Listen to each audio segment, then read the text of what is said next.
자, 이어서 진도관리에 대해서 보도록 할게요. 자, 진도관리는 우리 그 공정표, 우리가 이제 처음에 공정표 관련된 공정관리 일반에 대해서 우리가 설명할 때 좀 중복되는 것들도 있고, 그래서 간략하게 한번 조금 더 디테일하게 좀 보는 거죠.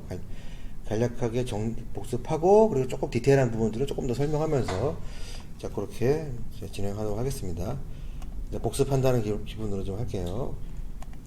자, 그래서 진도관리 보면, 자, 진도관리는 뭐 공사 진도의 먼저 특성을 좀 알아야겠죠. 그래서, 자, 공사 진도의 특성은 이렇게, 여기 보면은 자, 우리 X축에다가 일정을 넣고, 그 다음에 우리가 진도가 나간지 안 나간지를 현장에서 파악할 수 있다, 없다고 했잖아요. 없다기보다는 어렵다고 했잖아요. 그래서, 그러면은 우리가 눈으로 보이지 않기 때문에 진도를 파악하는 거는 우리가 얼마큼 기간이 지났을 때 투입량, 공사에 대한 인적 자원이랑 물적 자원이 얼마만큼 투입했냐. 결국 그게 기소인 거죠. 얼마만큼 자원이 투입했는지를 확인을 해 봄으로써 공사의 진행 상황을 우리가 파악할 수 있다고 했죠. 그게 우리가 이제 기성고를 통해서 할 수 있다고, 진도 관리할 수 있고, 그게 이제 S커브라고 하는, 우리 S커브가 아니라 우리 사선식 공정표를 통해서 우리가 알 수 있다고, 우리가 이제 공정표, 우리 초반에 공정표의 종류를 보면서 봤어요. 자, 그러면, 자, 공사 진도에 이렇게 특징이 있다는 거죠. 이렇게, 보통 기본적으로 공사 진도는 이렇게 S형체 차대로 나가더라. 우리가 평균적으로 보니까. 왜 그러냐 봤더니, 자, 초기에는 보면 공사가 어렵다는 거예요. 공사 초기에는.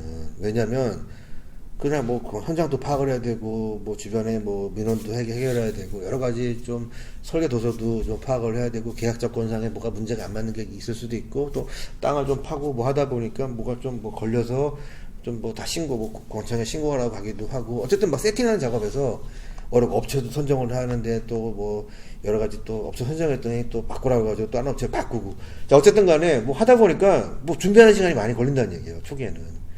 그러다 보니까 뭐 공기 단축 같은 거는 일단은 뭐 꿈도 못 꾸고 일단은 뭔지 모르지만 일단 파악하는 단계, 적응 단계예요. 그래서 그런 단계다 보니까 그냥 시간을 내어라고 가는 것처럼 보이지만 사실은 막 열심히 뭘 하고 있는 거예요. 준비하고 있는 거지만 별로 눈에 보이는 건 없어요. 뭐 그렇기 때문에 좀 천천히 진행하는 것처럼 보이고, 초반에는. 자, 그러다가 이제 자, 세팅이 돼가지고 이제 땅 파고 기초 공사하고 이제 막 하다 보니까 이제 골조 올라가고, 그러면은 뭐 일주일에 한 책씩 올라가고 막 그래요. 자, 그러다 보니까 뭐 공사에 들어가는 자재는 엄청 뭐 많은데, 뭐 골조 공사하다 보면 자재가 많죠. 자재나 인적 자원 같은 건 많은데, 근데 공장은 또 단순해, 또. 그냥 골조 공사 하나만 딱 하는 거예요. 일조. 그러니까 뭐 현장에 뭐 사람 붙이실 것도 없고, 일단 심플하면서 자원은 많이 투입되는데 심플한 공정이고, 또 하다 보니까 또 손발이 맞아가지고 계속 진행이 되고, 또 한층 올라가서 익숙해지고, 그러다 보니까, 자, 단순한 작업도 많고, 또 외주에서 하고, 단공정이죠. 복잡하지 않다는 얘기죠. 그러다 보니까 뭐예요? 그러니까 공기 단축이 가능해요. 공사 진행저도 빨라지는 거죠. 빨라지니까 속도도 위로 올라가고, 자원의 투입량이 단기간 안에 굉장히 많은 자원을 투입한다는 그런 내용이죠. 자, 그러면서, 그러니까 지금 이 중간에, 이렇게 공사 중간에는 자원이라든가 이런 걸 많이 투입하면 공사를 좀 더 줄일 수 있다는 거. 그러니까 가능하면 공사 기간을 어디서 줄이냐면, 자, 이 공사 중간에 줄여야 된다는 거죠. 이 자원 투입량을 빨리 해가지고 공사 속도, 기울기가 빨라지잖아요. 공사 속도를 빨리 한다는 얘기예요.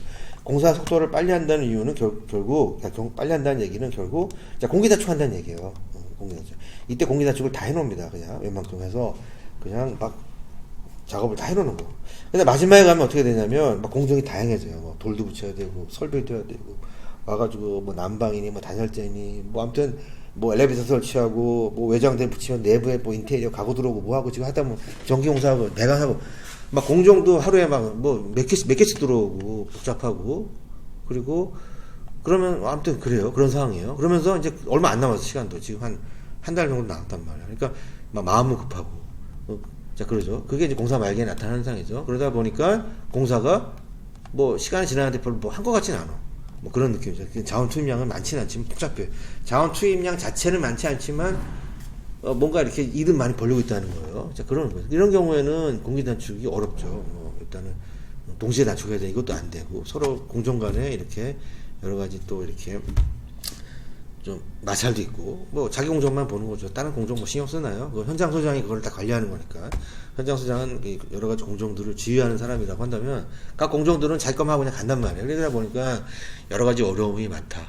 그래서 시간도 부족하고 공정도 많고 또 돈도 없어. 기성고도 없고 지금 남은 돈도 없는데 돈을 막 투입하게 되면은 뭐 공사를 갖다 어떻게든 진행이 되는데 뭐 돈 달라고 막 하고 돈 안 주면 돈 공사 못 하겠다 뭐 이런 현상도 나오고 그러니까 이런 현상을 터지게 있다. 그래서 결국에는 이렇게 이제 S자 형태의 이게 나온다는 거예요. 우리 복습하는 겁니다. 그래서 우리가 이제 S자 형태가 원래 여기 원칙인데 하다 보니까 뭐 이거 극단적으로 중간에 기성 체크를 해보니까 첫 달째 기성 체크하니까 자원 투입이 너무 많이 됐어.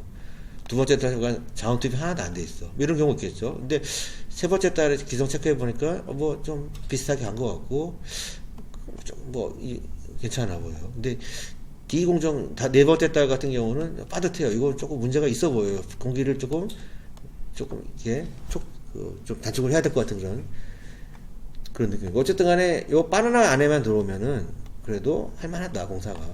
근데 요 바나나 안에 밖에 있는 뭐 A라든지 C 같은 경우는 문제가 있으니까 뭔가 문제점을 파악해가지고 공기라든가 이런 것들 필요하다 그런 얘기죠. 그래서 여기 커브 보면 A 같은 경우는 뭐 비경정 미리 할 필요가 없다는 거죠. 미리 자원을. 그리고 B 같은 경우는 예정 안에 이제 들어와 있는 거고 C점 같은 경우는 공기 촉진을 좀 해야 되는 어느 정도 촉진이 좀 필요한 상황이다라고 하는 거 보여지고 자 D 같은 경우는 좀 아슬아슬하죠. 어쨌든 아슬아슬하지만 조금만 더 늦어지면 문제가 될 수 있기 때문에 좀 관리를 어느 정도 해줘야 된다. 뭐 그런 내용이죠.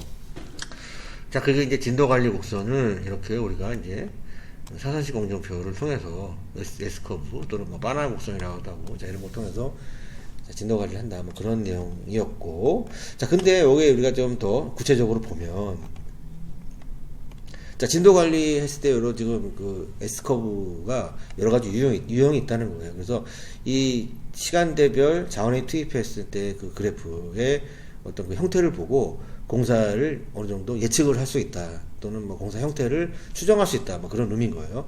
자, 그래서 대략적으로 보면, 그래서 A 같은 경우는 우리가 기본적인 것보다 자원량이 좀 많이 투입되고 있는 거죠. 공사를 빨리 진행하고 있다는 얘기예요, 이 의미는. 자, 이거는 기본 평균값보다 전체적으로 위에 있잖아요. 그러니까 공사를 빨리 진행하고 있어요. 그 마음이 성격이 급해가지고 돌강공사라고 하는 거는 적은 공기 안에 공사를 하는 그런 공사를 돌강공사라고 얘기합니다. 그런 볼록하게 나왔을 때는 이렇게 이런 형태로 나왔을 때는 돌강공사를 지금 하고 있구나라고 하는 걸 볼 수 있고 반대인 경우는 오목형인 거죠. 공사가 전반적으로 늦어지고 있는 거예요. 공사가. 그래서 공사가 전체적으로 지연되어 있기 때문에 뭐 무슨 그 원인을 좀 파악을 해야겠죠. 마지막에 가가지고 힘들겠구나 라고 하는 게 예상이 되는 거죠. 이렇게 우리가 오목형이라고 보고 있고 자, 이건 다걱정 같은 경우는 요거는 것들은 어떨 때는 뭐 평균에 들어왔다가 어떨 때는 좀 많아졌다 좀 예상하기 힘들어요. 자, 이런 경우는 뭐냐면 모집단 군이 작은 거죠. 그러니까 어떻게 보면 공사 규모가 작은 거예요. 공사 규모가 크면은 우리가 항상 평균 표준편차 안에 들어오겠지만 공사가 작은 것 같은 경우는 아무리 변수가 있고 여러 가지 그런 평균적인 어떤 그 데이터에 벗어나는 경우가 많겠죠. 그래서 소규모 공사이거나 아니면 여러 가지 또 뭐 그런 경우 뭐 재무랑 뭐 노무의 어떤 부정성으로 되고 대부분의 소모고 공사이거나 이런 경우에는 이렇게 다곡형으로 나온다. 그리고 일반적인 형태가 소극형 같은 경우는 처음에는 공사를 좀 빨리 진행되다가 마지막에 천천히 진행되다가 또 후반에 가가지고 좀 더 빨리 진행되는 그런 형태라고 보면 될 것 같아요. 그래서 요거 같은 경우는 이거를 보고 알 수 있는 거는 이제 부분적으로 이 시점에서 공사에 뭐 문제가 있었다는 걸 좀 파악할 수 있는 거죠. 전체적으로는 이렇게 돌간형 공사를 진행하려고 마음 먹었는데 하다 보니까 중간에 뭐 비가 많이 오더라. 이날 뭐 장마가 지고 그래서 장마철 끝나고 나니까 이때 열심히 이제 일을 해서 하는 거죠. 그래서 부분적으로 뭔가 어떤 기후라든지 또는 뭐 업체가 조금 문제가 있다든지 뭐 결제가 안 돼가지고 작업자를 뺐다든지 뭐 여러 가지 문제가 있거나 또는 뭐 민원이 들어가지고 뭐 공사 중지라든 이런 게 됐을 경우에는 이렇게 소극형 형태로 나타나기도 하고 자, 그래서 고형, 중형, 저형이 있는데 여기 일반적인 형태인 거죠. 고형, 중형, 저형이. 그래서 자, 가장 일반적인 형태가 이런 형태인 거죠. 초반에는 조금 버벅거리다가, 마지막 그냥 정신 차려가지고 열심히 이제 자원을 투입하는 것이 일반적으로 이렇게 지금 공사는 진행을 하는 경우가 많고요. 그래서 중반부 이후에, 우리 중반부에 골조 공사를 시작하는 이 시점에서 그냥 공사를 다 거쳐서 하는 거죠. 자, 그리고 이것도 뭐 조형 같은 경우도 뭐 고형이랑 비슷한 건데, 이거 같은 경우는 좀 더 이상적인 거죠. 가장 바람직하게 이제 형태라고 보면 되고. 자, 저형 같은 경우는 초반에는 조금 하다가 이제 마지막에 가가지고 이제 진도를 높이는 그런 형태라고 보면 될 것 같아요. 자, 그래서 고형, 중형, 저형 통해서 이제 공사의 어떤 뭐 어느 시점에 공사를 이게 잘 진도를 높이고 있는 게 어느 시점인지 같은 거를 파악을 할 수 있고, 공사 후반부에 가가지고 어떻게 이런 경우 같은 건 저형 같은 경우 공사 후반부에 조금 문제가 발생할 수 있다는 거를 예상할 수 있는 거죠. 그래서 자, 진도관리 곡선 유형을 보면서 이렇게 우리가 공사의 어떤 성격이라든가 공사의 어떤 방향을 예측할 수 있다라고 하는 것을 여러분들이 이 그래프를 통해서 봤고요. 이 공선 유형을 통해서 봤고요. 자, 그래서 그 내용을 다시 한번 설명한 거죠. 뒤에 보면. 그래서 또 볼륨형 같은 경우는 뭐 이거는 지금 그거네요. 잠깐, 요거는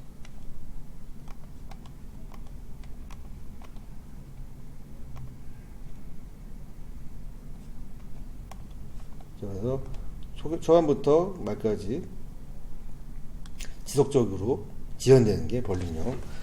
후반 볼륨형은 조달관 이상의 이제 문제가 있어서 되는 거. 평형은 초기의 지연이 그대로 유지되는 거. 라는 거. 공사 지연에 대한 형태와 원인이에요.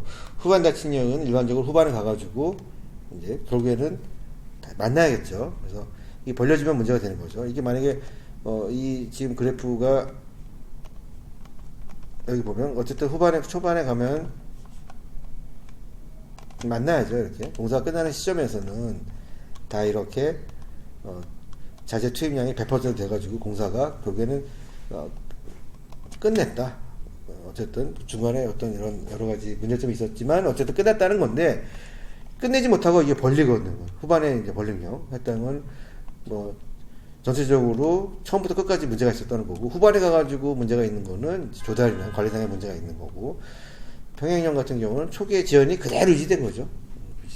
그러니까 이거 같은 경우는 초반에 문제가 원래는 초반에 문제가 없었다면은 아주 이상적인 그런 공사 상태가 됐을 텐데, 초반에 지연한 것들이 그대로 유지가 돼서 나중에 문제가 되는 그런 거고, 결국에는 후반에 다치는 게 맞다라고 하는 거.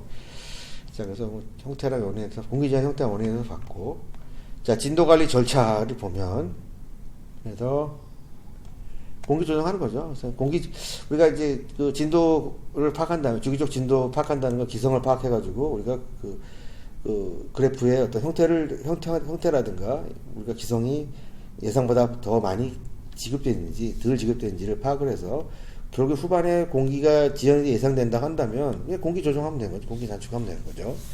자, 그 내용입니다. 그래서 잔여량을 파악을 해보고, 그리고 실제 계획과 내가 실제 공정한 거랑 처음에 계획했던 거랑 비교해서 만약에 문제가 있다라고 한다면, 자, 문제가 있는 경로를 확인하고, 그리고 지연된 작업의 LFT를 계산해서 가장 늦게 끝나도 되는 시작 시간을 계산해서 일정을 재검토한다는 거죠. 자, 그리고 공기가 완료할 수 없을 때, 그래서 계획 공기 안에 어찌어찌 하여튼 간에 뭐 완료할 수가 없어. 내가 CP나 이런 거를 잘 이동을 해가지고, CP가 아니라, 그런 경우는 어떻게 해요? 뭐, 어쨌든 간에 자재를 많이 투입해야죠. 사람을 많이 투입하든, 뭐 자재를 많이 투입하든, 어쨌든, 자, 그래서 공기를 단축을 하는 거죠. 자, 이게 가장 안 좋은 공기 단축 방법이죠. 그래서 자원을 많이 투입하면 당연히 공기는 이제 줄어들게 되는데, 이제 비용이 많이 발생되는 거죠. 자, 그래서 공정표를 새로 작성한다. 라고 하는 게 이 내용이 있고요. 그리고 우리 뒤에 보면 이제 사슬 공정표에 대한 것도 나와 있어요. 사슬 공정표가 아니라 에로비, 라인오버 밸런스에 대해서도 우리 저번에 공정표 하면서 기타 공정표에서 봤던 내용이니까 그냥 그 내용을 한번 간략하게 보면, 자, 우리 라인오버 밸런스라고 해가지고 기울기가 결국에는 공사의 속도인 거죠. 여기 지금 우리나라에서 많이 하는 그런 방식인데, 자, 여기 보면 밑에는 공사 기간이고 여기는 층수예요. 우리가 아파트 공사 많이 하는데, 자, 골조 공사가 끝나고 커트널 공사를 하는 게 아니라, 골조 공사가 다 끝난 다음에 하는 게 아니라, 골조 공사가 뭐 한 30층까지 골조 공사가 됐으면 30층 정도 골조 공사가 지금 5일차에서 뭐 15일차에 30층까지 왔다 간다면, 커트널 공사는 다 끝난 다음에 하는 게 아니라 한 20층 됐을 때부터 공사하는 겁니다. 20층 정도까지 와야 되는 거죠. 그러니까 후공정이 계속 따라오는 거예요. 골조는 올라가면서 커튼을 뭐 붙이기 시작하고, 자, 커튼을 뭐 한 30층 올라갔을 때 1층부터 이제 화장실 공사해야 되니까 조속 공사하면서 방수 공사하고 뭐 이렇게 쭉 따라 올라가는 거죠. 그게 이제 이 라인 오브 밸런스라고 하는 게, 우리들 아파트라든지 이런 반복되는 그런 공사에서 많이 사용하는 그런 공정표, 기타 공정표 형식이었어요. 자, 그래서 이것을 보면서도, 이것도 공정관리에서도 이제 의미가 있는 부분이 있기 때문에 보는 거예요. 그래서 기본적으로 기울기는 공사의 속도인데, 중간에 이렇게 가다가 겹치면, 예를 들면 도장공사가 60층에 가가지고 겹쳤단 말이에요. 그럼 서로 싸우겠죠. 그죠? 도장공사랑 미장공사가, 미장이 아직 되지도 않았는데 도장을 한다? 이게 말이 안 되는 거죠. 그러면은 어느 층에 가가지고 문제가 발생되잖아요. 그러면 어떻게 이걸 해결할 거냐. 이 싸움의 낙거를, 기울기를 보면 대충 어디서 만날 거라는 게 예측이 되잖아요. 해결하는 방법 중에 하나가 도장공사를 천천히 하세요. 뭐 미장공사를 빨리 하세요. 이건 안 된다는 거예요. 천천히 해서 빨리. 그것보다는, 자, 미장공사를 조금 더 시작하는 점을 빨리 하고 한다. 이게 안 될 것 같아요. 왜냐하면 미장공사를 빨리 하면 타일공사랑 또 겹쳐요. 그래서 이 기울기는 그냥 놔둔 상태에서, 우리가 기울기를 바꾼다는 거는 투입되는 자원과 인력을 더 많이 투입한다는 의미인데, 그렇게 하는 것보다는, 자, 버퍼라고 해서 시점을 좀 늦추는 겁니다. 그래서 시점을, 도장공사를 한 2주 정도, 10일 정도 연기시켜서 오는 거예요. 그러니까 도장은 나중에 하는 거죠. 나중에 좀 더 10일 있다가. 그래서 겹치지 않게. 자, 그게 이제 우리 버퍼를 둔다는데, 버퍼를 우리가 이제 우리가 이 기울기를 통해서 발산이 됐을 때도 뭐 좋을 건 없지만, 이렇게 발산이 되다 보면 이 후행 공정이 너무 빠르다 보면 이 뒤에 후행 공정을 또 만날 수도 있어요. 그래서 요 발산이 돼도 문제이고 수렴이 돼도 문제이고, 그래서 요 기울기는 일정하게 이제 유지하는 게 좋죠. 한쪽이 균형 없지 않게. 그래서 예를 들어서 기울기의 변화가 이렇게 심한 공정이 있다라고 한다면, 뭐 대체적으로 이렇게 기울기가 평평한 거는 좀 공사하기가 조금 이렇게 좀 어려운 공사, 뭐 수상 공사라든지 좀 그 습식 공사라든지 이런 거 같은 경우는 좀 이렇게 일정한 시간 안에서 계속 이렇게 적당한 기울기를 되는데, 뭐 우리가 뭐 방수 공사라든지 이런 거 같은 경우는 뭐 도장공사도 마찬가지고, 도장공사도 도장의 종류에 따라 다르겠지만 뭐 하다 보면 빨리 할 수 있는 거예요. 뭐 이렇게 작업하는 게 어렵지가 않단 말이에요. 특히 방수공사 같은 경우는. 자, 그런 경우는 그러면은 이렇게 기울기를 빨리 될 수 있기 때문에 만날 수가 있다는 거죠. 그럴 경우에는 방수공사를 천천히 해서 이렇게 할 수 없다는 얘기예요. 어떻게 공사를 내가 일할 수 있는 그런 패턴을 천천히 할 수 있겠어요? 못하고. 그러면 그 전 공장을 빨리 하세요. 이것도 또 비용이 발생되는 거예요. 그러니까 이렇게 버퍼를 둬가지고 늦게 오세요. 좀 쉬었다 오세요. 다른 현장 갔다 오세요. 아니면 아파트 동이 여러 개 있으면 다른 동 갔다 먼저 작업하고 이 동은 하고, 이런 식으로 이제 순환해서 하는 거죠. 자, 그런 식으로 우리가 지금 자원 분배, 공기 진도 관리를 한다는 그런 내용이에요. 그래서 진도 관리라고 하는 그런 측면에서 라인 오브 밸런스가 활용되는 부분들이 있어서, 자, 이런 것들, 요거 사실 이런 내용들은 조금 더 이제 뭐 일반 뭐 기사 시험이나 이런 것보다는 뭐 기술사 시험 같은데 이런 것들을 보고 이제 그 상황을 이제 뭐 예측하거나 뭐 기술하는 내용들이 조금 어려운 내용이긴 해요. 근데 그 중에서 가장 좀 이해하기 쉬운 그런 내용이니까 한번 이렇게 내용을 봤습니다. 자, 그래서 요거 지금까지 해서 진도관리 요거까지 해서 일단은 수업을 이렇게 하고, 지금 품질관리도 한번 봐야 되니까 일단 요 지금 진도관리 하고는 여기서 마치도록 할게요.